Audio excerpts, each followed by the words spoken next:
Hello, good morning and welcome to the DKB Ice Canal. We're in Altenberg, close to the Czech border, in the former kingdom of Saxony in Germany. And as you can see, those of you who watched yesterday's racing from the Wiesmann FIBT World Cup, the weather has not improved a great deal.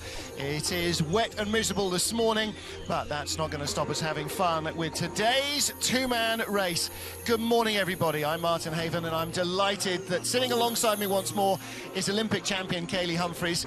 Kaylee, the weather is going to play an enormous factor here. Last year we had snow, this year we have rain, but wherever the weather is, Altenberg is a great driver's track. No, it definitely is. I mean, this is one of the most challenging tracks that we come to on the circuit, and weather does play a factor into that. The straightaways, the corners, I mean, not all the corners or the straightaways are covered, so every single time you're not quite sure of what you got to do, and you have to change your driving style according to the weather. Well, a long, flat starters track. Even corner one, named after Matthias Benisch, who now manages the track, he crashed there. You can crash at any corner on any track. You definitely can. And the corners come and they link one into one, and they definitely, I mean, it doesn't stop. The track just gets faster and faster, but you have to be precise on certain parts of the track to have any type of speed or to be able to get a decent time at the bottom. And one little mistake, especially at the top where it's so flat, I mean, that can kill you. Going into Kreisel there, you've got a long straightaway. Kreisel, again, you have to be precise in order to come out nice. There's a bit of a flat part down through corners 11, 12, 13. Again, you come into 14, and you really have to take the speed here with you before this long flat down into 15, and then it's just bam, bam, bam, and high pressure down at the bottom. This track never gives up, but definitely some parts that you really have to nail. Well, lots of pressure. Does it remind you at all of Whistler, somewhere quick like that? Yes and no, not so much. I mean, it's a little bit like more extreme version of Calgary and Lake Placid kind of put together. The speed portion and how fast it comes at you, yes, but it's kind of a little bit of Whistler, Calgary, and Lake Placid kind of all mixed together. Well, top two in the World Cup, Steve Holcomb, Alexander Zubkov. Both have had success in the two-man competition so far. Lyndon Rush will be racing here today, and Manuel Mahata leading the German challenge as well. The Russian and US sleds, along with a few of the other nations, are in St. Moritz training up for the World Championships. And that's given us a slightly different look to the top 10. And what it does do, Kaylee, is give the sleds that have come here a great opportunity perhaps to earn more points than they might otherwise expect to. So, first of all, everybody that comes here to this Altenberg track knows you've really got to be focused on your game. And secondly, of course, it's a great opportunity perhaps for some of the, guys wouldn't normally get into the top 10 to star and to really show what they've got. Yeah, it definitely is. I mean, every single race poses different challenges and different things, but it's great to see, Jan Verba and Heath Spence from Australia and those guys being able to be put in the top 10 rotation, because this, I think, is the first first time we've ever seen that happen. Absolutely right. Some of the minor nations. There's John Jackson of Great Britain. He's got a different lineup here. He's got Dave Coleman on the back of the sled. Last year's winner there, Thomas Florschutz, with a beast of Kevin Kuska behind him. Florschutz, well, of course, this was the track at which in the four-man race he injured his leg and ended his season, and that has taken a while to come back. Lyndon Rush, like everybody else, warming up and trying to stay warm there in a rainy parking lot at the top of the track. And for the first and probably, let's be honest, only time in his career, Jan Verba of the Czech Republic gets start draw number one ahead of Manny Mahata. August Zalims, the young Latvian who's only been driving for a couple of seasons, goes off at 3. Francesco Friedrich, who's just won the Junior World Championships in 2- and 4-man, he's off at start draw number 4 ahead of John Jackson, and Heath Spence and Thomas Florschutz round out the top 10. We've got 18 sleds. They will go in their start draw order. Top 10 in a random draw, the rest in their FIBT ranking. So that's the total of all the points they've earned so far this season. And as you can see, everybody is zipped up to the nose here, wrapped up to the nines. It is pretty damp, pretty miserable, blustery, squally rain showers have been blowing through here since yesterday lunchtime. And the Ice Meister, as ever, has done a great job to keep this track in some kind of raceable state. First sled on the ice, Wiesmann FIBT World Cup number 6 for the 2-man bobsleigh is Jan Verba with the veteran brakeman Jan Stoklaska behind him. Let's see what they've got to open the show. Start record 5:12, December 2003 that was set. We're probably not going to see that trouble today at all. No, track looks really wet, especially in these first 3 corners. They're not really covered, and you really got to make sure that you're not hitting walls or skidding at all. Definitely starts to pick up corner 3, down in through corner 6 here. This part, corners link one into another, and it's fairly flat. You really got to be able to nail it. Corner 9 here, this is tricky corner. 9 is the corner, one that usually ends up scaring the pants off most people. You got to get it right, and there's a long straightaway down into Kreisel. So far, he's having a decent run. A few little bumps here and there, a few little things, but overall, Sud looks in control, and see how he does. Nice straightaway down into 50. The sled goes light there over that brow, doesn't it? And you can, you know, if you're not straight, you can get a big skid going that really just robs you of time down to the line. Czech Republic, of course, just across the border from us here in Altenberg. You get into Czech Republic. In fact, Prague is as close to the track as Dresden is to the north. So this is very much their home track, and both of the Czech sleds are here. So 58.19 slide, all-time track record set by Alexander Zubkov and Alexei Vojevoda back in 2006. It's a 54.6 second slide. Well, it's a long start, Kaylee. You've got to make sure you really run it out over the brow. It definitely is. This is the longest start we've got on tour, the longest and flattest. And trust me, when you are up there pushing, it feels like it takes forever. You just have to keep going and keep pushing. At least you don't have the altitude of La Plane to deal with. That's very true.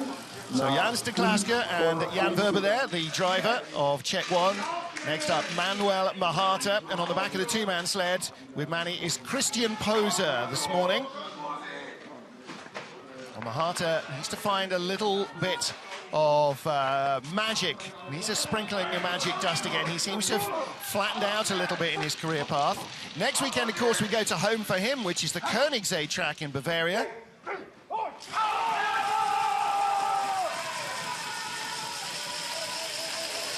The Czech started 5:46. These guys should be down into the 5:20s. No, 5:48. That is not a very good start. I think that's where we're really starting to see Manny struggle this year.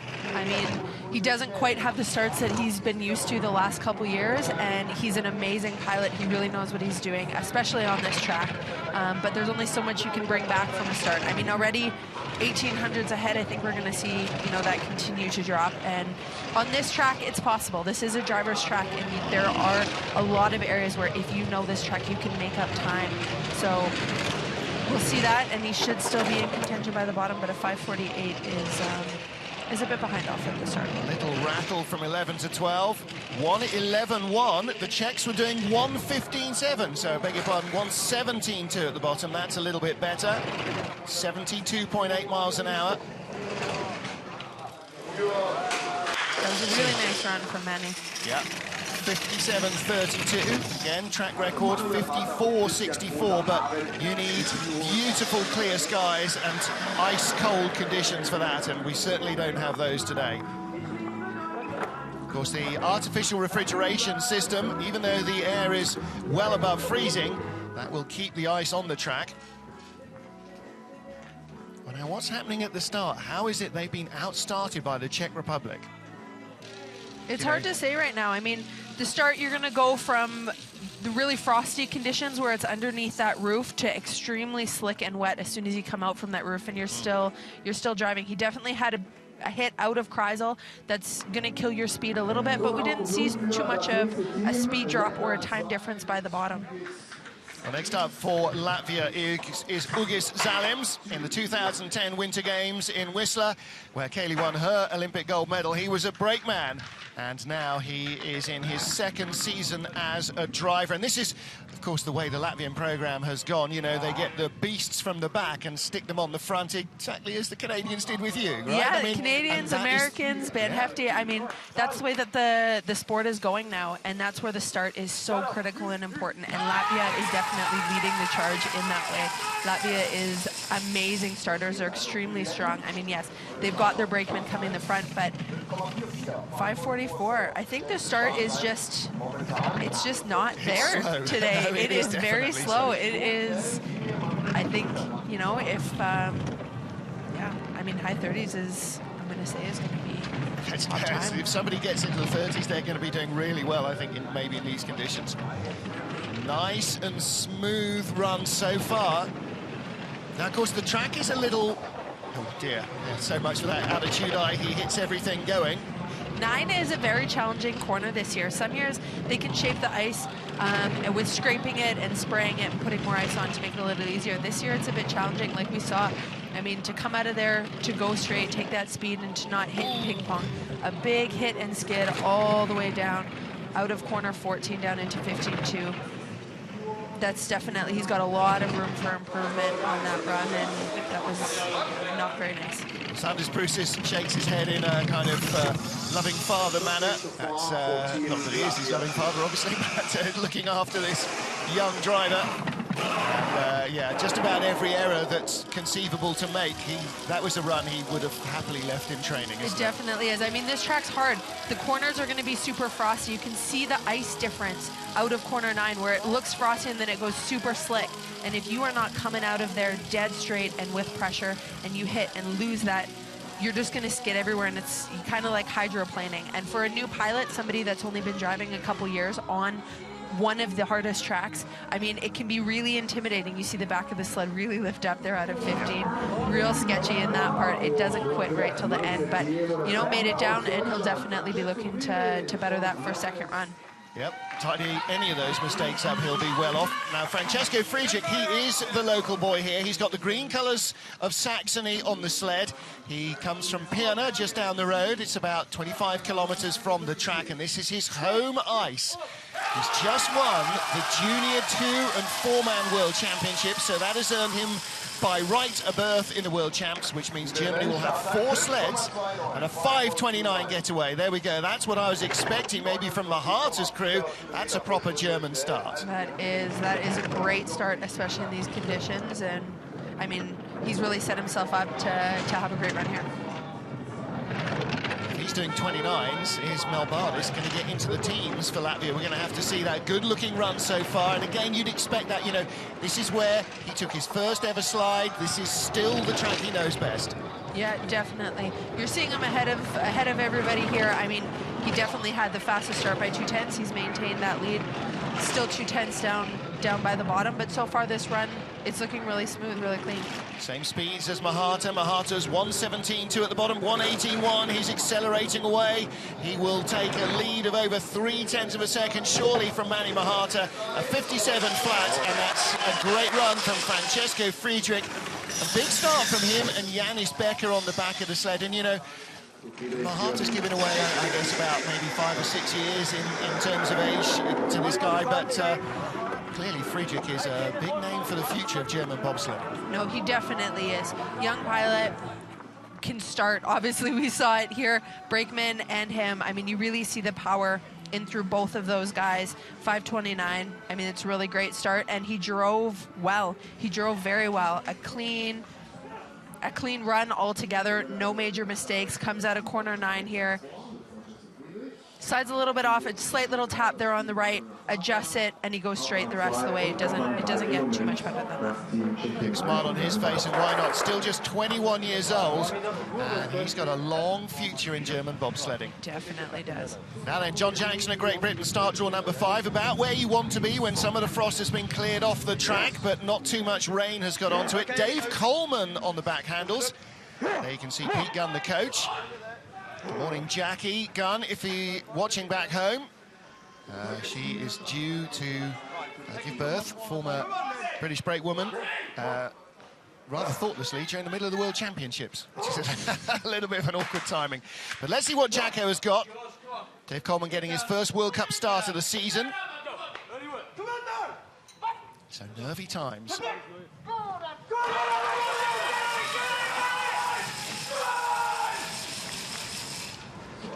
Like I said before, the start is important here.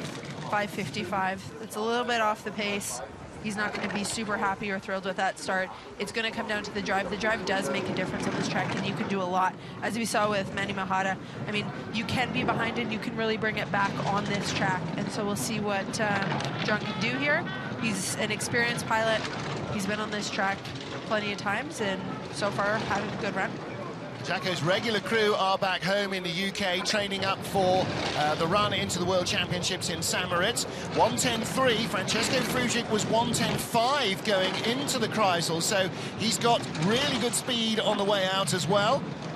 Not too far behind the race leader, and the gap is extending from 2,600 at the start to 5,600s, 1:16.4 at the bottom. Not as quick as the German, 2 kilometers an hour down. Comes home in 3rd place off that run so far, so behind Mahata and Friedrich, but ahead of Jan Verber of the Czech Republic and Ugi Zalims. Wasn't the best run. A few little mistakes here and there, and definitely a few skids out of 14, a few little taps, 2 taps out of corner 9 going down into Kreisel. Just areas that you're going to need to go straight on, areas that you're going to need to really nail, and so he'll look to clean those up for 2nd run for sure, and he'll be able to move a couple spots if he does. Dave Coleman, his first start with Jacko this season, apart from a couple of runs in training. So those little nerves you get, and you can see that's evident there as he jumps into the sled, just getting himself caught. That's understandable, but now that that's out of the way, hopefully it'll be a little faster, a little smoother in the 2nd heat. Well, next up, Italy's Simone Bertazzo. He's got Francesco Costa behind him, but 3 new Italian brakemen rocked up on the scene at the beginning of the week here. So he has got some more motive power behind him, and we'll see a couple of them, I'm sure, in tomorrow's 4-man race.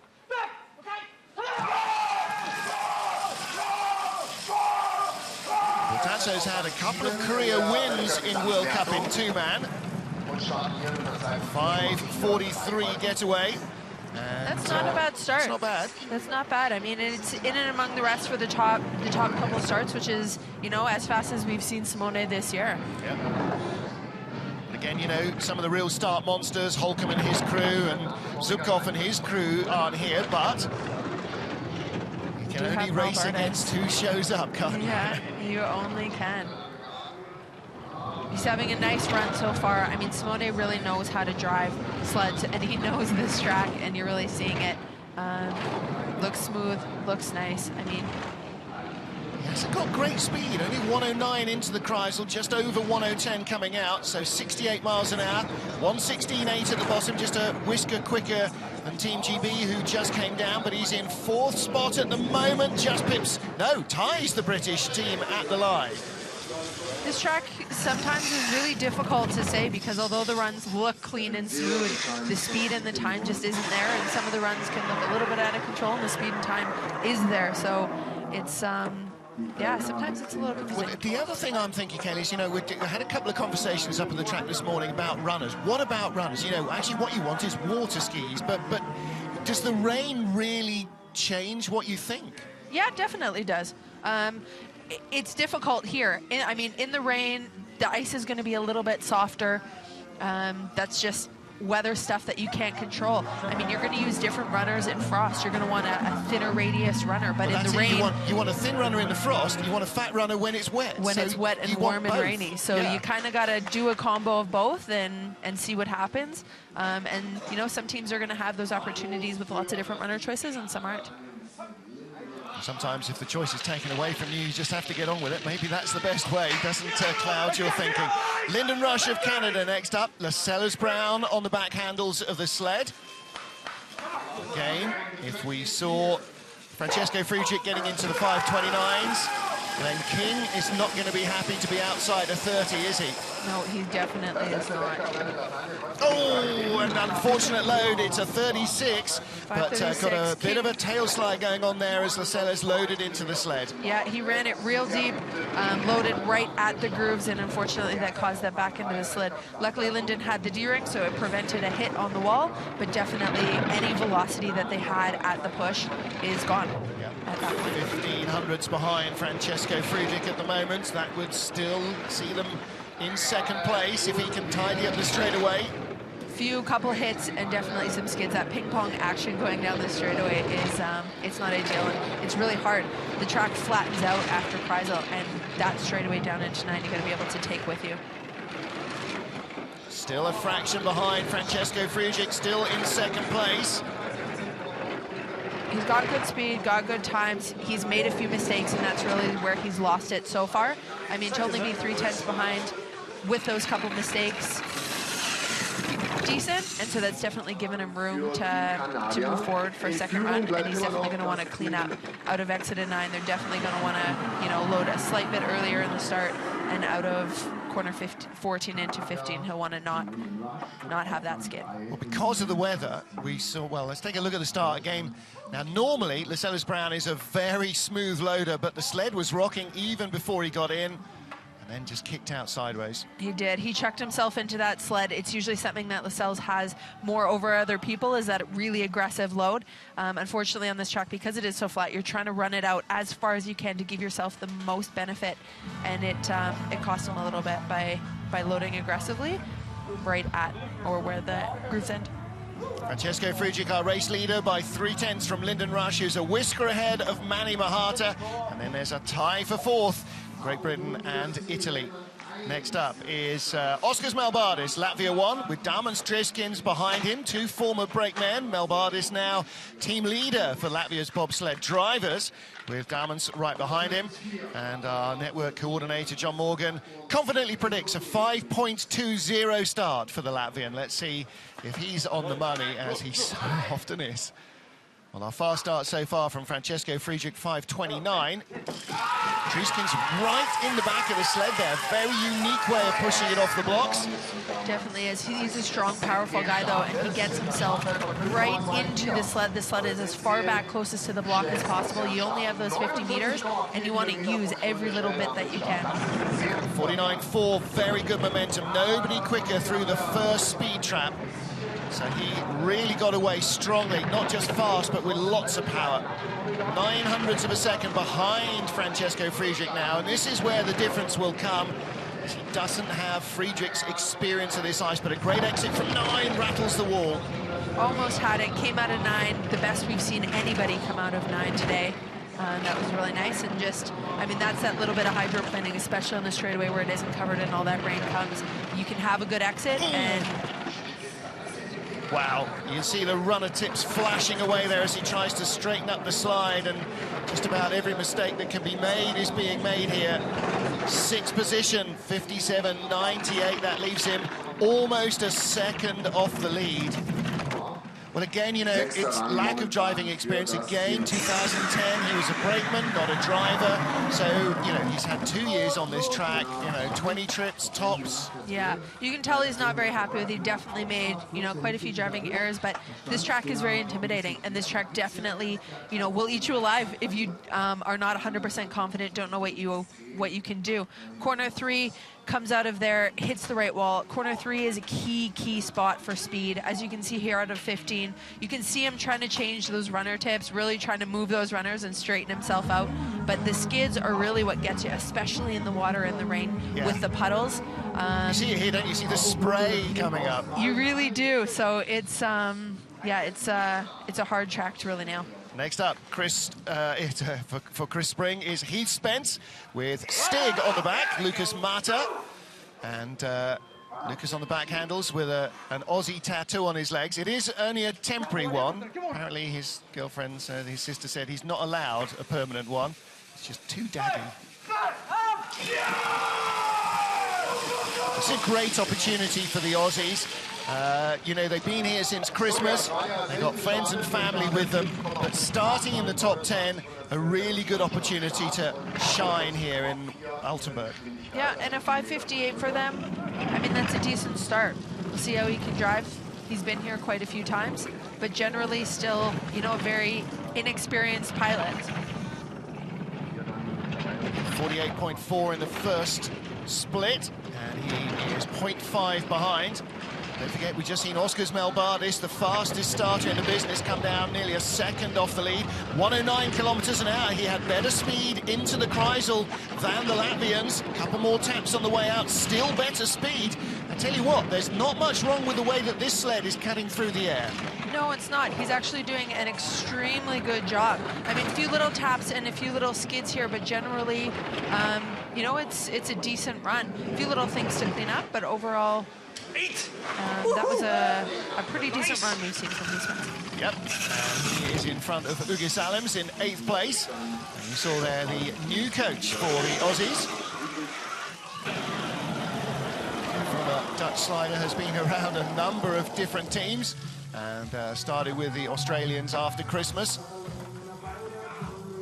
And you know, it's such a small team in Australia, but actually they got some really good speeds out of the sled, despite, maybe because of some of the high lines. Yeah, definitely did. You saw him there in corner 13 go extremely high. That's a corner that you can, though. Sometimes you almost do nothing in that corner, and the corner kind of inverts you and lets you come out. A few little taps and skids there out of corner 14. Like you said, you go over that little bit of a jump, and if you're not dead straight and perfect with the pressure, you'll kind of lose either the front or back end, which causes the skid, and we just witnessed that. Next up, last year's two-man race winner in the driving snow. It was Thomas Florschutz who claimed the gold medal for Germany. He's got Kevin Kuska behind him. The following day in the four-man race, he broke his leg and still completed the race. Now he is back to full health, it seems. Kevin just looks like a beast behind that sled. Looks so big. Good load, 5:33. Great start. Now this is a real challenge now for Francesco Frigic, our race leader. They started just 0.04 of a second slower. And last year's winner, of course, has got plenty of experience on this ice. Thomas knows this track. He knows it really well, inside and out. And so far, great run. Florschutz also, of course, with a green of Saxony on it. 0.07 of a second away, 1:10.8. Frigic was 1:10.5 there, so he's closing a little. He is, and that exit of 9 down in through the straightaway was the best we have seen yet today. Really smooth, no taps, no skids. He's really, you're going to see the speed out of 14 there. Again, dead straight down into 15.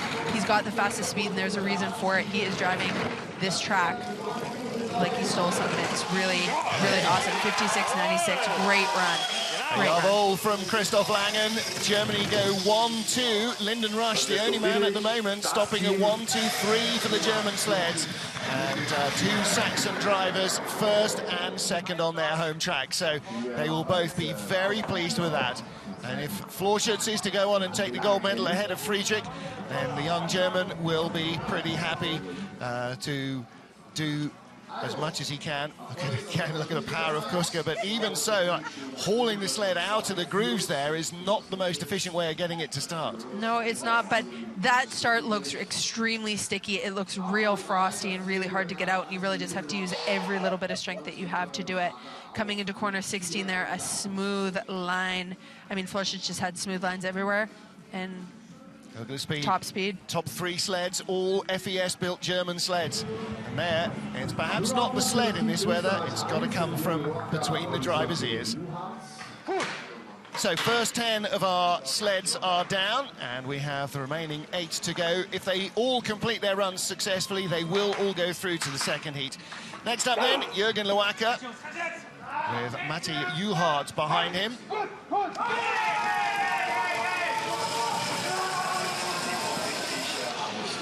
The Austrian a little bit further down the star draw than some of the minor nations like Australia and the Czech Republic, because he just doesn't have the FIBT ranking. Really tough season so far for Jürgen Loacker. Top 2 results, 17th place finishes. He's been 17th, 18th and 19th in the 5 races so far this year. It's not where the Austrians expect or want to be. No, definitely not. I mean, their starts have not been the fastest, and you know, at this day and age in our sport, the starts make a big difference, but he's having a great run so far, really smooth. He knows how to drive. A little bit high there on corner 12. Transition 11-12 was a little bit rough. He was able to save it though, but it caused a bit of a skid down in through 13, which again, before a flat part on this track, you really don't want to give away any parts. Well, his brakeman formerly slid for Germany, got injured, had a couple of years off, and came back magically as an Austrian. 57.90 leaves them at the moment in 7th place. And Kaylee, we talked about this at the beginning. It is a chance for some of the really big names not here for everybody else to pull up the rankings a little. So you've got to seize that opportunity with both hands. You definitely do, and he did a very good job there on this run. Came out into corner 12 there, goes a little bit high. This corner, like we saw yesterday with Paula, it is possible, even though the corner does not look very big, to crash there. He was able to control it.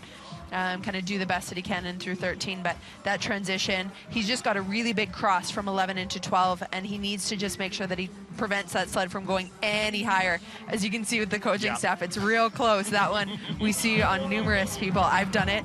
I know a lot of people have, so that was a close one, but he got away with it, and you know, he'll look to have another clean run for second run. Well, start draw number 12 now is Loic Kosterg of France, with Roman Heinrich behind him. Loic in his first year as a World Cup driver, and these guys have only been in bobsledding for 2 or 3 seasons, so still very much learning the trade. Loic just 25 years old, from Thonon-les-Bains, not far from where we were just before Christmas at La Plagne, and of course coached by the great Frenchman Bruno Mijon.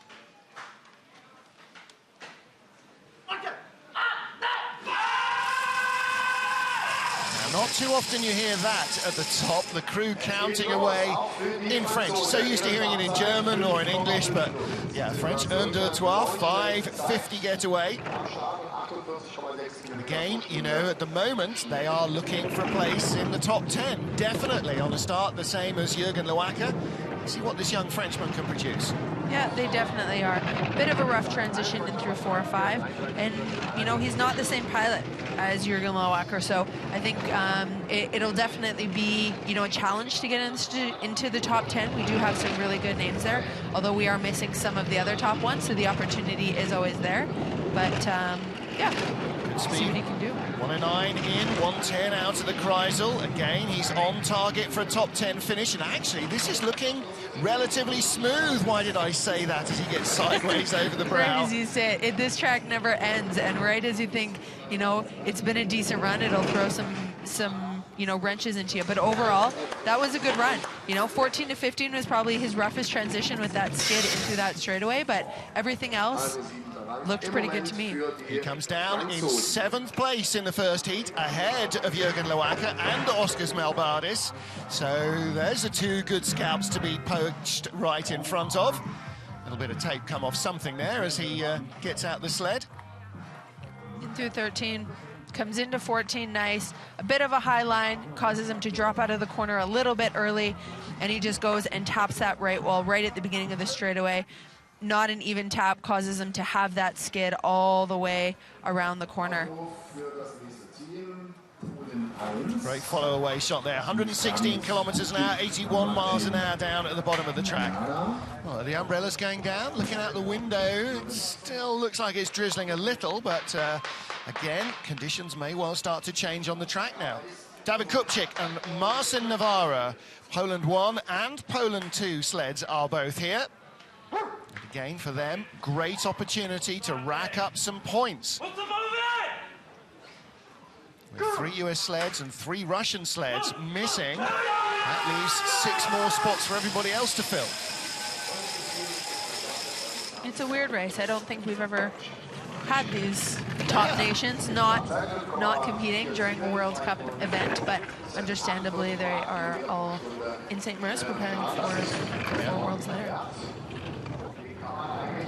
48.8 kilometers an hour, 30 miles an hour through that first speed trap. It's so important to keep the speed up on those slow flat sections, and little rattle there. I have to say, this season, David Kupczyk just doesn't seem to have found his touch. He's normally a lot smoother than we've seen.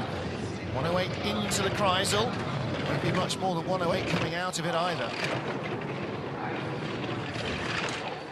At the moment, 9th place.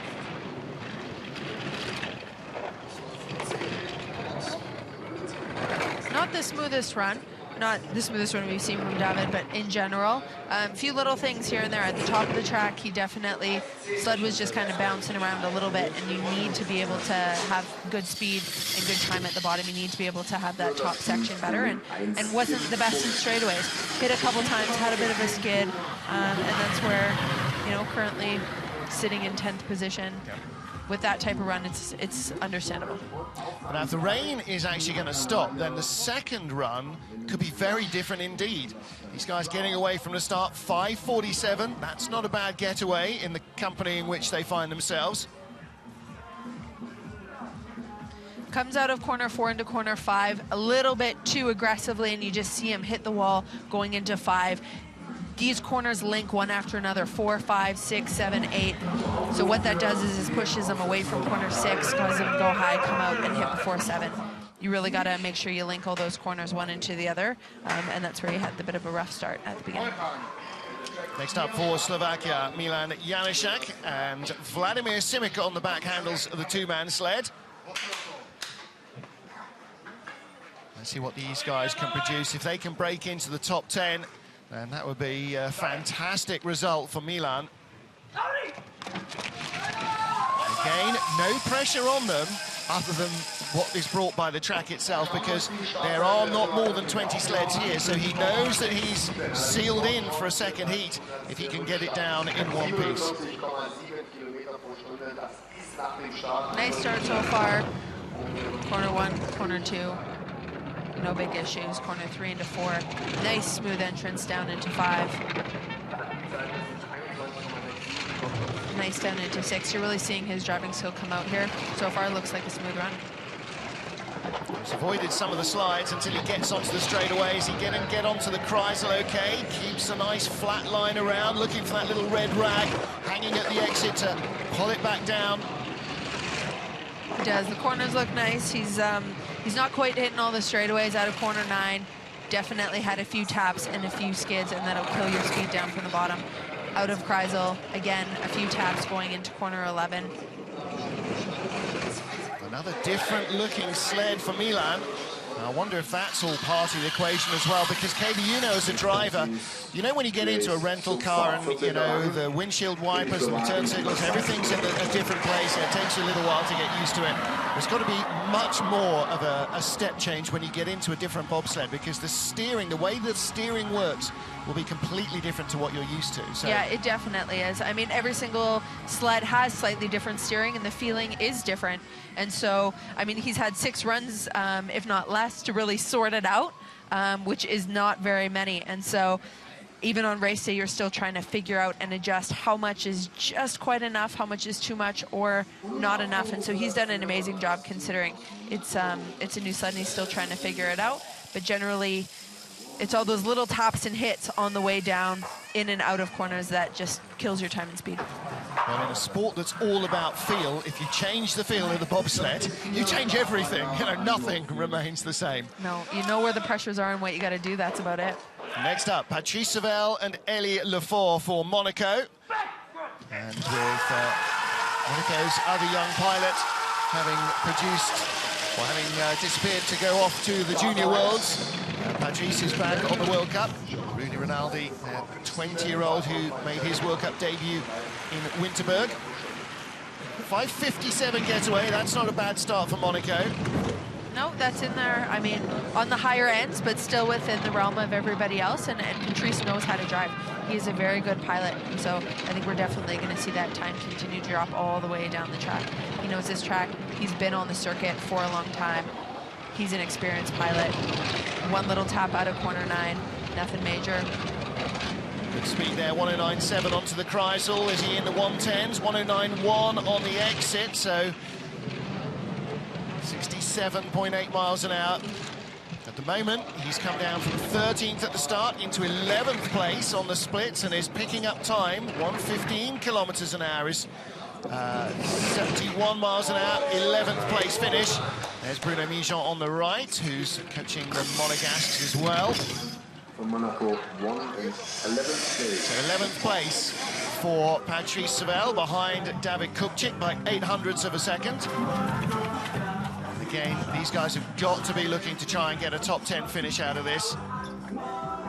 Patrice has had a bit of a patchy season so far. Best results for him in World Cup have been a pair of 20th. He's missed the Cup twice this year, Kaylee. That's not a sentence you expect to hear. No, it's not. It's a bit unexpected for sure, but definitely something that, you know, hopefully with a good result here, he'll be able to turn around and change.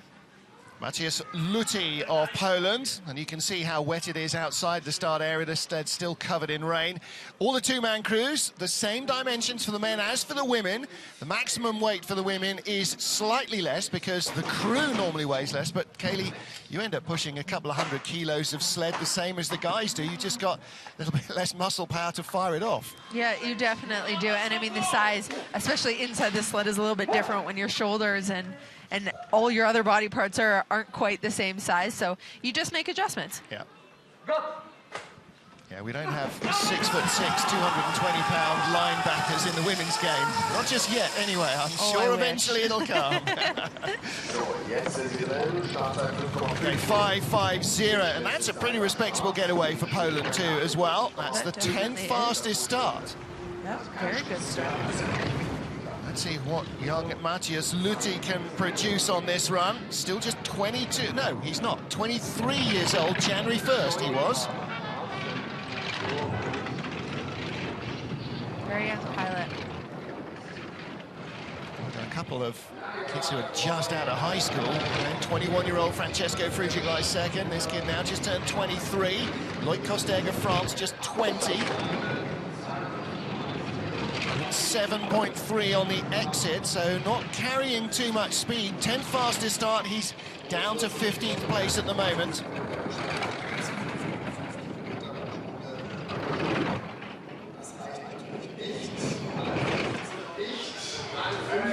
On the right is Martin Kupczyk, coaching the Polish. His son David now slides, but he competed for Poland back in the 1960s and early 70s when there was 40 sleds in the Polish championships. Of course, in those days, lots more countries had tracks because they were all natural tracks. The artificial tracks that have superseded them and made running possible in warm, sunny conditions. You see him hang it off of corner 8 there, and it causes him to go into 9. He goes real high. That's the highest we've seen anybody in 9. He drops out of the corner a little bit, and he really has to just crank it off to make sure he doesn't go back up at the end. He did a great job saving it, though, and came out, one tiny tap in the straightaway, adjusted, and goes in. His best result this season, 24th place in Winterberg, and he is currently in 15th spot after the first heat. He was the 16th of our 18 sleds. 2 to go then. And again for Michael Cerise and Lino van Doorn of Belgium. An opportunity to put themselves up towards the top 10 of a World Cup race. I think everybody understands that this is a great opportunity not to be squandered. These guys can get down to a 5.50 start. They'll be doing themselves a great service in the getaway. 5.63. That is 16th in the start ranks. So just ahead of Milan Janaszak. Not a great start. As he came out of corner 2, had a bit of a skid and a few little taps going into 3. That's going to kill his time and speed a little bit. So yeah, we'll see what he can do driving-wise down on the rest of this track. Our best result this season so far, 22nd place in Winterberg. Missed the cut there. Been no problems. This will be the first time all year he's had a second heat. 108.9 on the way in. What has he got on the way out? 108.5. A little bit wavy through the Kreisel, Kaylee. You want to be as flat as you can through that 360-degree corner. You do. You want to have a flat line. Too flat, you're working too hard, but definitely you don't want to have as big of a wave as what we just saw with Michael. Yeah, too much, you're traveling too far, and the corner actually is made very, very difficult. It's very hard. They're big, big pressures. This Kreisel is extremely tight. I think it's the tightest one we do on tour, and you really have to be on top of it. Otherwise, it makes the exit nearly impossible, and the chance of crashing is extremely high. And what you don't see from the outside is how much the driver has to crane the neck right round to see round the Kreisel because it is so tight. It does. You see him go into this corner extremely late. That doesn't help. You see the pilot's head snap in, and you go through, and you really just got to try and crank the steering. Pressure, you can only do what you can with the corner. And so, you know, he did the best that he could and came out fine. You can see there from the camera shot just how much he was craning his neck round to try and see round the corner, because like everything else, where your eyes go, that's where the sled will follow. There you see the mascots here around the track. I wonder how waterproof those suits are. Not very, I'm thinking. Our final sled of the first heat then is Dorin Grigore of Romania, and Florin Krasuin behind him. And the Romanian programme, both girls' sleds had good runs yesterday. We've seen Andy Niargu in the last couple of races. Now Florin is back. 5:54 getaway, again 1/10 of a second faster than the Belgians who've just gone away in front of them, so 13th at the start. You can see that Doran Grigore is tucked nice and low behind the cowling, trying to get himself out of the airstream.